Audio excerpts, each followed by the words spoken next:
नमस्कार, स्वदेश न्यूज की खास पेशकश मध्यकाल में आपका बहुत स्वागत है। मैं हूं आपके साथ ऋषभ राय। जय जवान, जय किसान, जय विज्ञान और जय अनुसंधान। जी हां, विज्ञान प्रेमियों के लिए आज का दिन बहुत अहम दिन है। विज्ञान के शोध और नवाचारों के देश दुनिया को नई दिशा दी है। विज्ञान के नवाचार और चमत्कार से न सिर्फ किसी देश को आगे बढ़ने का अवसर मिलता है, बल्कि ऊर्जा और ऊंचाइयों के साथ हर क्षेत्र में गति भी मिलती है।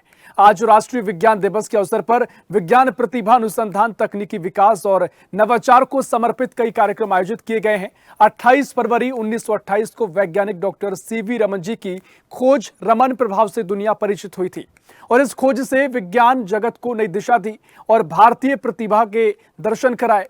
प्रतिवर्ष 1986 से लगातार राष्ट्रीय विज्ञान दिवस मनाया जा रहा है और प्रदेश भर में आज राष्ट्रीय विज्ञान दिवस मनाया जा रहा है। मुख्यमंत्री डॉक्टर मोहन यादव ने centre of excellence in stem education का शुभारंभ किया है। सीएम विद्यार्थियों के लिए आयोजित वर्कशॉप का अवलोकन कर उनसे संवाद भी किया। साथ ही मुख्यमंत्री प्रदेश के विद्यार्थियों को ऑनलाइन माध्यम से संबोधित भी किया है। मुख्यमंत्री डॉक्टर मोहन यादव ने प्रदेश के विद्यार्थियों को ऑनलाइन माध्यम से राष्ट्रीय विज्ञान दिवस के अवसर पर संबोधित किया। विज्ञान दिवस के अवसर पर प्रदेश में 250 से ज्यादा स्थानों पर कार्यक्रमों का आयोजन किया गया है। आयोजन में वैज्ञानिक, शिक्षक, शोधार्थी, विद्यार्थी और विज्ञान प्रौद्योगिकी व नवाचार से संबंधित छात्रों और प्राध्यापकों ने शिरकत की। भारत सरकार द्वारा इस साल कार्यक्रम की थीम विकसित भारत के लिए विज्ञान और नवाचार में वैश्विक नेतृत्व में भारतीय युवाओं को सशक्त बनाना रहा है। आपको बता दें कि इस अवसर पर पूरे राज्य में विज्ञान दिवस समारोह, कार्यशालाएं, वैज्ञानिक सत्र, संवाद, विज्ञान आधारित प्रतियोगिताएं और अनुसंधान टेक्नोलॉजी पर आधारित गतिविधियां संचालित की जा रही हैं। कुल मिलाकर विज्ञान दिवस को आज प्रदेश भर में मनाया जा रहा है और इसको लेकर कई नवाचार किए जा रहे हैं। इसे लेकर क्या कुछ सीएम ने कहा है, पहले वो आपको सुनवाते हैं। विज्ञान दिवस के अवसर पर मेरी अपनी ओर से पूरे प्रदेशवासियों को बधाई, देशवासियों को बधाई। साइंस टेक्नोलॉजी मंत्रालय हमारा जिस प्रकार से काम कर रहा है, सभी क्षेत्रों में एक तरफ विकास के मामले में ड्रोन सर्वे से लगा करके प्लानिंग तक सारी कंप्लीट कर रहा है, वहीं किसानों की फसल सर्वे से लगा करके उनके जीवन में भी नई तकनीक के आधार पर सरलीकृत व्यवस्थाओं को लागू करने का काम कर रहा है। नई नई खोज के लिए, नए इनोवेशन के लिए, नई शोध को तैयार करने के लिए विज्ञान के विद्यार्थी की रुचि तो बने ही बने, गैर विज्ञान के विद्यार्थियों के बीच में भी रोचकता के आधार पर विज्ञान के प्रति जिज्ञासा जगाने का काम जो कर रहा है, वाकई में बधाई देना चाहूँगा साइंस टेक्नोलॉजी विभाग को, जिसके माध्यम से मैंने बहुत सारे नवाचार उनके देखे हैं और कोशिश करेंगे कि ये जिस प्रकार से काम कर रहे हैं संभाग में इस प्रकार से काम हो। एक हम अपने यहाँ प्रदेश में साइंस सिटी बनाने पे भी काम कर रहे हैं, साइंस डिफेंस की यूनिट खुले इस पे भी प्रयास कर रहे हैं। आने वाले समय में मध्य प्रदेश विज्ञान के क्षेत्र में समृद्ध बने, समर्थ बने, नवाचार को प्रोत्साहन दे, हमारा सबका प्रयास। तो देश भर में आज विज्ञान दिवस मनाया जा रहा है और विज्ञान देश की प्रगति का महत्वपूर्ण आधार होता है और आज विज्ञान प्रेमियों के लिए खास दिन भी है, क्योंकि देश भर में, प्रदेश भर में तमाम कार्यक्रम का आयोजन किया जा रहा है। इसी पर चर्चा करेंगे। मेहमान हमारे साथ जुड़ गए हैं, प्रिंसिपल हैं अरुण कुमार विश्वकर्मा।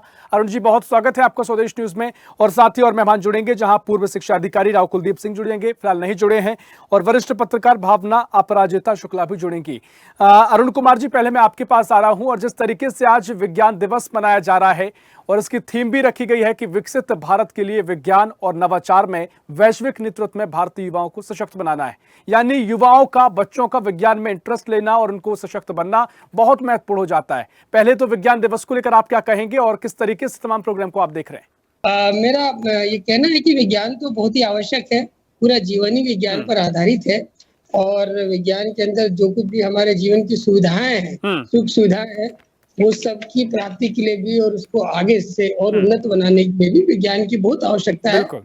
समय समय पर बहुत सारे रिसर्च होते रहे और वर्तमान में सरकार जिस तरह से विज्ञान को प्रोत्साहित करने के लिए स्कूली छात्रों में भी और उच्च शिक्षा में भी और बहुत सारी ऐसी योजनाएं चला रही हैं और विज्ञान के शोध में, स्टार्टअप में और अनुसंधान में, नवाचार में, तो ये बहुत ही आवश्यक है और इससे जो है निश्चित रूप से आने वाले समय में हमारे जो छात्र हैं विज्ञान के प्रति उनकी जागरूकता बढ़ेगी। और अब तो एआई का जमाना आ रहा है, कृत्रिम बुद्धिमत्ता का जमाना आ रहा है, तो ऐसी स्थिति में हमें जो प्रतिस्पर्धात्मक रूप से हमें आगे आना होगा और विज्ञान पे बहुत ज्यादा जो है, इससे भविष्य जो है इसका उज्ज्वल है विज्ञान का। मेरा ये मानना है कि बहुत आवश्यक है। बिल्कुल अरुण जी, देखिए वाकई में आवश्यक है दुनिया में, और आज की मांग भी है कि वैज्ञानिक दृष्टि बहुत आपकी मजबूत होगी, तभी आप आने वाले समय में बहुत अच्छे तरीके से सर्वाइव करेंगे। लेकिन अरुण जी, एक सवाल यह है कि जिस तरीके से स्कूल को सबसे बड़ी जिम्मेदारी होती है, क्योंकि बच्चे यहीं गढ़े जाते हैं, उनका भविष्य यहीं गढ़ा जाता है, युवाओं को लेकर स्कूल लेवल पर क्या कुछ विज्ञान के क्षेत्र में बच्चों को प्रोत्साहित करने के लिए किया जा रहा है? प्रिंसिपल भी हैं, आप बच्चों को किस तरीके से देखते हैं कि आज वो समय है कि बच्चे इंटरेस्ट लेते हो? क्योंकि लगातार एक समय ऐसा भी भारत में आया जब एपीजे अब्दुल कलाम को लेकर, उनको देखकर लोग आदर्श मानते हुए वैज्ञानिक बनने के ख्वाब रखते हैं। तो ऐसे में अभी का दौर में आप किस तरीके से बच्चों को देख रहे हैं? बिल्कुल, इस समय जो है स्कूलों में और खासतौर से जो नई शिक्षा नीति आई है उसके अंदर में भी इसको जो है बहुत ज्यादा प्रमोट किया गया है। और दूसरी जो गवर्नमेंट की भी योजना है, हमारे इंस्पायर अवार्ड योजना चलती है, मानक प्रतियोगिता होती है जिसमें पूरे जिले के सभी छात्र, मतलब पहले जहाँ 100-200 लोग भी अगर पार्टिसिपेट कर ले तो बहुत बड़ी बात थी, लेकिन आज मैं देख रहा हूँ कि पूरे स्कूल से और लगभग पूरे प्रदेश के सभी स्कूलों से बच्चे पार्टिसिपेट करते हैं और उसमें चयनित होकर जिले लेवल पर, फिर संभाग लेवल पर, राज्य स्तर पर, उसके बाद राष्ट्रीय स्तर पर भी जाते हैं। तो इस तरह से जो है इस बार अवार्ड मानक योजना चल रही है हमारे यहाँ।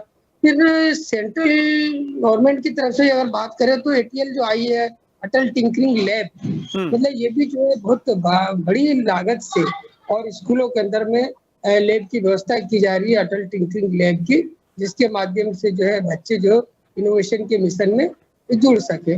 और प्रयोगशालाओं को भी जो है अपडेट किया जा रहा है। तो स्कूली स्तर पे बहुत ही इस पे जो है अच्छे से कार्य किया जा रहा है और बच्चे भी इसके लिए जो काफी आकर्षित होते हैं। और बच्चे भी, हम लोग क्या, एक बूझो तो जाने विज्ञान का एक वो नाटक आता है, उसमें भी बच्चे बहुत अच्छे से प्रतियोगिता करते हैं। उसके लिए स्कूल शिक्षा विभाग की तरफ से 3,000 रुपए प्रति विद्यालय को दिया जाता है और उसमें बच्चे बहुत अच्छे से पार्टिसिपेट करते हैं जाकर। तो इस तरह से विज्ञान के बारे में जो अवेयरनेस को जो है अधिक से अधिक बढ़ाने का काम किया जा रहा है। निश्चित तौर पर देखिए, तो सरकार भी लगातार इसको लेकर ऐसे प्रयास करती है, चाहे साइंस सेंटर हो या फिर तमाम तरीके से प्रोग्राम चलाए जाते हैं। राव कुलदीप सिंह जी, मैं आपके पास आ रहा हूँ। तमाम सरकार प्रयास करती है, हर चीज तभी संभव है क्योंकि युवा उत्सुक है, सरकार प्रयास कर रही है, वो जमीन पर उतरे, ये बहुत महत्वपूर्ण जाता है। और आप पूर्व शिक्षा अधिकारी रह चुके हैं, किस तरीके से आप युवाओं में, बच्चों में ये चीजें देखते हैं और जो योजनाएं चलाई जा रही हैं, जिस तरीके से प्रोग्राम साइंस को लेकर हो रहे हैं, कितने उन तक पहुंच पाते हैं, क्या व्यवस्था इनको लेकर रहती है? मोहन सरकार के प्रयास को आप कैसे देख रहे हैं और क्या कुछ आज के दिन विज्ञान दिवस को लेकर आप कहेंगे? देखिए, तो सबसे पहले विज्ञान दिवस पर सभी को बधाई। आप मेरी आवाज सुन पा रहे हैं? जी जी बिल्कुल, आपकी आवाज आ पा रही है मुझे। जी, देखिए, विज्ञान की शिक्षा से जो तात्पर्य है, उसमें जब पहले हम लोग पढ़ते थे तो हमारी पाठ्य पुस्तकों में पाठ्यक्रम का उद्देश्य भी लिखा जाता था कि ये किस लिए पढ़ाया जा रहा है। तो विज्ञान के लिए लिखा जाता था तार्किक शक्ति का विकास, पहली बात थी। तो अभी जो विज्ञान की पढ़ाई हो रही है उसमें हमारे बच्चे कितने तार्किक शक्ति के विकास की दिशा में बढ़ते हैं, कितना प्रयोगात्मक आधार पर उनकी पढ़ाई हो पाती है, क्योंकि संख्या और शिक्षकों की कमी, विद्यार्थियों की संख्या के अनुपात में शिक्षक उतने उपलब्ध नहीं हो पाते या शिक्षकों की बहुत ट्रेनिंग के बावजूद भी उनको उस तरीके से पढ़ाने में, उनको फिर कोर्स पूरा करने में दिक्कत आती है। तो शुरुआत में ही जब बच्चे को विज्ञान के प्रति रुचि पैदा करने का जो काम है हमारी माध्यमिक कक्षाओं में, उस समय से विज्ञान की पढ़ाई पर इस तरीके से सरकारी तरीके से तो जो सब व्यवस्थाएं चल रही खाना पूर्ति तो सब जगह हो जाती है और उसको हम मान भी लेते हैं, संतुष्ट भी हो जाते हैं कि हाँ ये सब हमने यहाँ झंडे गाड़ दिए। लेकिन वाकई बच्चों के भीतर वो सोचने की प्रवृत्ति, वो जिज्ञासा, वो तर्क करने की आदत, वो, क्योंकि रिसर्च में देखिए हम बहुत कम है, हमारे पास ग्रेजुएट्स बहुत ज्यादा, साइंस ग्रेजुएट्स बहुत ज्यादा, इंजीनियर्स बहुत ज्यादा है, लेकिन रिसर्च में हमारा कंट्रीब्यूशन, आज हम दिन मना रहे हैं सीवी रामन साहब के जन्मदिन की वजह से, जिन्होंने पहला नोबेल पुरस्कार विज्ञान में भारत के लिए जीता था। और उनकी जीवन यात्रा देखिए, उन्होंने किस तरीके से अपने अध्ययन को निरंतर रखा, कठिनाई के बावजूद भी। तो आज एक एनवायरनमेंट बनाने की जरूरत है पूरे, ना सिर्फ स्कूलों में बल्कि पूरे समाज में, कि एक अप्रोच, साइंटिफिक अप्रोच होनी चाहिए और उसको विकसित करने के लिए स्कूलों में बच्चों को प्रश्न पूछने के लिए खूब उत्साहित करना चाहिए। आजकल बच्चे प्रश्न पूछना बंद कर चुके हैं और प्रश्न नहीं पूछेंगे तो सीख नहीं सकते आगे। तो मेरा ये कहना है कि इसको विज्ञान के प्रसार के लिए सबसे पहले आवश्यक है कि स्कूलों में बच्चों में उस तरह रुचि की पैदा की जाए। फिर बाद में जो बड़ी कक्षाएं हैं, महाविद्यालय और विश्वविद्यालय, वहां पर एक चिन्हित किया जाए। बच्चे अपने आप, टीचर को पता चल जाता है कि इनका इसका रुझान रिसर्च की तरफ है, क्योंकि अलग अलग अभिवृत्तियां रहती है सभी बच्चों की। तो उनको प्रोत्साहित करने के लिए जो सरकारी योजनाएं बहुत है, लेकिन सही व्यक्ति को उसका सही समय पर जानकारी मिल जाए ताकि वो उसका लाभ ले सके। तो ये अभी तंत्र में ये कठिनाई तो लगभग दूर हो चुकी है, क्योंकि संचार के माध्यम बहुत तेज है। तो ये वहां पर उनको रिसर्च के कामों में प्रेरित करना, उनको सपोर्ट करना और आगे एक रिसर्च के लिए फेवरेबल एनवायरनमेंट बनाना। देखिए, इसरो जैसे संगठन ने पूरी दुनिया में भारत का नाम ऊंचा कर रखा है।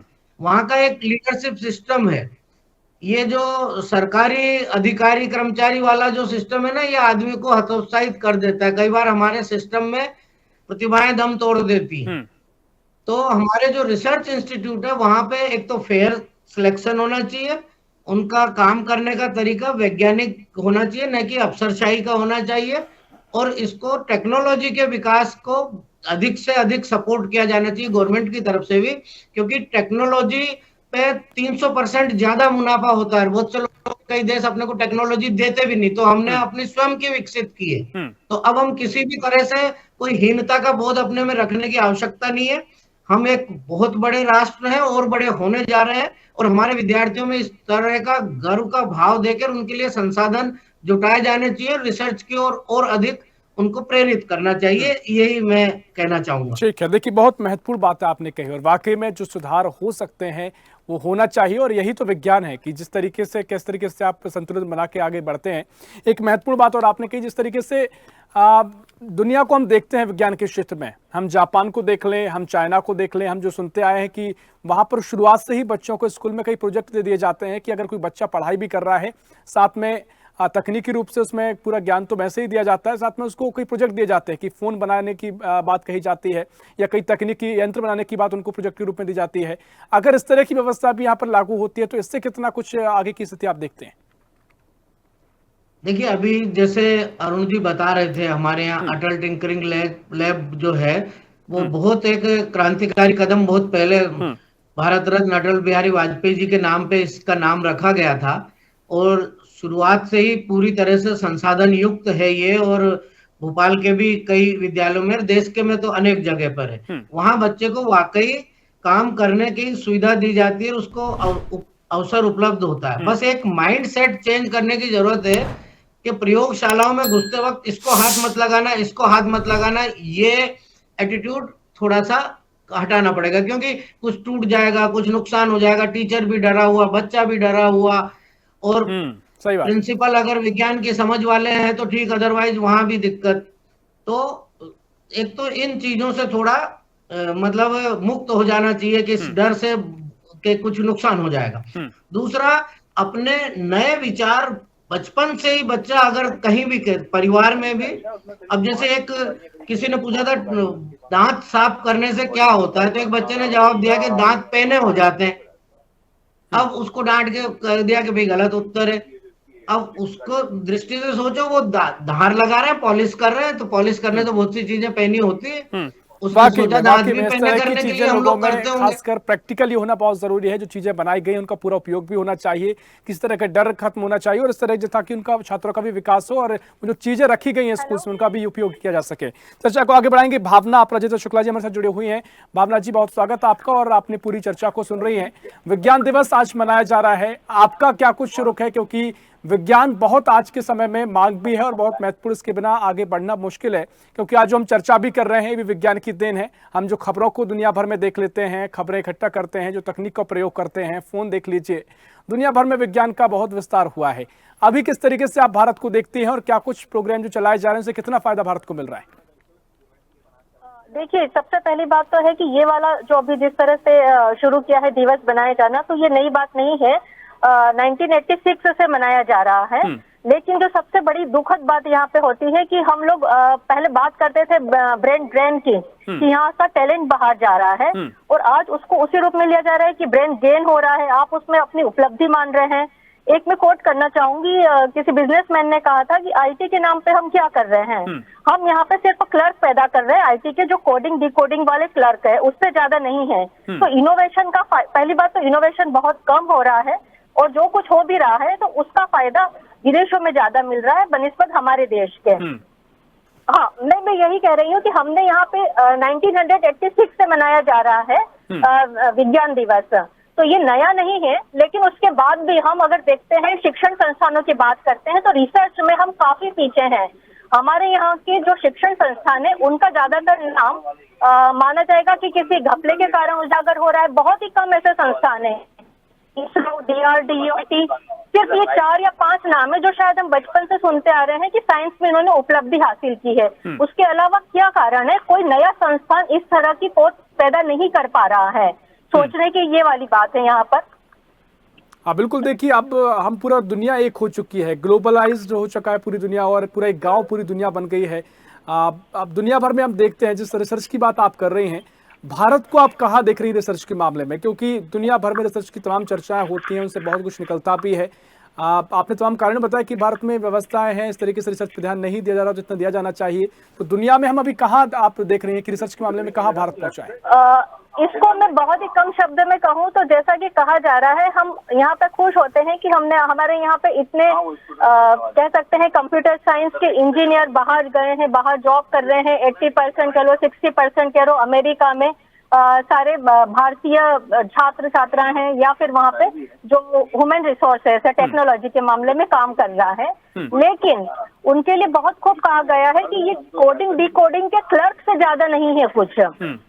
तो इससे हम समझ सकते हैं कि जो हमारे यहाँ का मेन पावर है, जो ब्रेन है, उसका आप किस तरह से यूटिलाइज कर रहे हैं। ठीक है, आपने महत्वपूर्ण सवाल उठाया, सुझाव भी अच्छा हो सकता है। चर्चा को आगे बढ़ाएंगे। अरुण कुमार जी, मैं आपके पास आ रहा हूँ, फिर उसके बाद कुलदीप जी आपके पास आऊंगा। अरुण जी, पूरी चर्चा को आपने सुना, एक महत्वपूर्ण बात है जो जिम्मेदारी आपके पास है, आप प्रिंसिपल हैं, और युवाओं की बड़ी जिम्मेदारी है, बच्चों की बड़ी जिम्मेदारी। बच्चे कहा जाता है कोरा कागज होते हैं, जो लिख दो छप जाता है। तो बच्चों को विज्ञान के क्षेत्र में अगर आके पढ़ाना है, क्या वो अभी माहौल, जिस तरीके से योजना है, सब कुछ व्यवस्था है, लेकिन क्या माहौल आप वो देखते हैं, आप बच्चों में रहते हैं?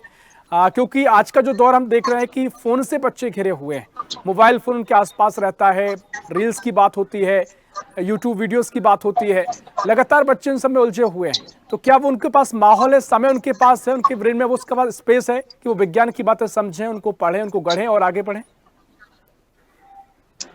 जी जी बिल्कुल, आप सही कह रहे हैं कि समय थोड़ा बदला है, और इस समय मोबाइल जो हाथों हाथों में आ गया है बच्चों के, और उसमें भी थोड़ा सा काफी बच्चों की मस्तिष्क को, उनकी जो मानसिक स्थिति हो, उसमें कुछ नकारात्मकता ज्यादा पैदा कर दी है।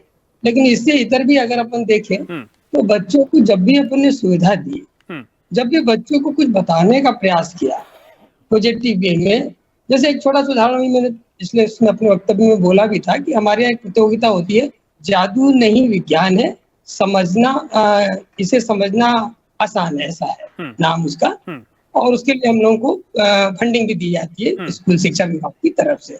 तो उसमें बच्चे 10, 12, 15 बच्चे जो है प्रतियोगिता में शामिल होते हैं, और वो छोटे छोटे, जो आपने देखा होगा पहले जो तांत्रिक लोग और उस तरह के अंधविश्वासी लोग जो है धुआं निकालते थे, पानी को लाल से काला कर देते थे, काला से लाल, ये सब जो करते थे, इसको बच्चे जो है बहुत अच्छे से वहां पर प्रदर्शित करते हैं और बताते हैं कि ये विज्ञान है, ये कोई जादू नहीं है, मतलब अंधविश्वास को दूर करने के लिए। और इस तरह से तो मैंने ये देखा कि बच्चों में बड़ा उसके अंदर उत्सुकता तो रहती है, बच्चा कुछ नया सीखना तो चाहता है, बशर्ते कि हम उसे सिखाने के लिए और तैयार हो मानसिक रूप से, और दूसरा हमारे पास उतने साधन भी उपलब्ध हो प्रॉपर तरीके से।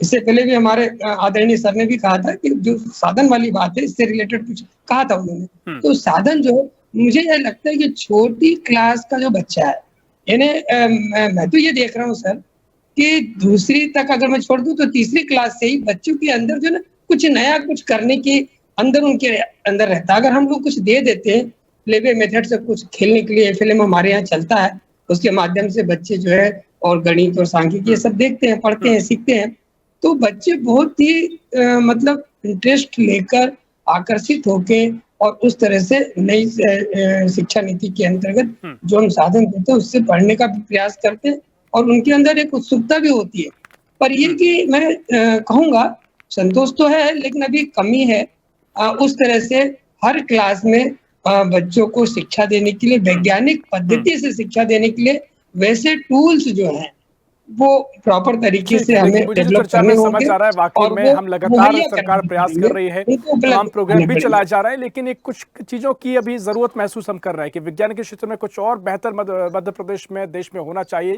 जिसकी आवश्यकता हमको और लगती है। हालांकि लगातार तमाम क्षेत्रों में भारत परचम लहरा रहा है, चाहे चांद पर पहुंचने की बात हो, तमाम आविष्कारों की बात हो, लेकिन उसके बावजूद भी जो कार्य क्षमता हमारे पास है, जो युवाओं पॉपुलेशन हमारे पास इसका उपयोग हो सकता है, वो बहुत महत्वपूर्ण है। कुलदीप जी, आप कुछ कहना भी चाह रहे थे, रिसर्च की बात यहाँ पर भावना जी ने की थी, आप उस पर कुछ कहना चाह रहे थे।